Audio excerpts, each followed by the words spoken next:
Network News. Ilang Pangasinense ang nag-aabang sa nakatakdang pagsisimula ng Senado bilang impeachment court sa impeachment trial kay Vice President Sara Duterte ngayong araw, Hulyo 6, kasunod ng mga paghahandang isinagawa ng magkabilang panig para sa pagdinig ng kaso. Ayon sa ilang Pangasinense, depende ang desisyon sa kahihinatnan ng magiging impeachment trial.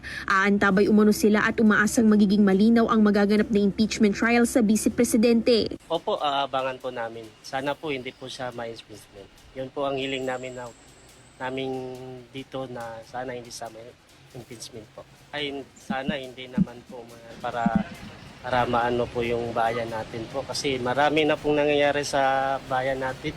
Ang dami na pong nawawala ng kaban sa bayan natin. Hindi ko lang sure, ma'am. Pero titignan niyo po bukas. Titignan po. Depende na lang kung sinong tatakbong presidente, ganun. Inatasan ng impeachment court si Duterte na humarap ng personal o sa pamamagitan ng kanyang legal counsel sa pagbubukas ng paglilitis.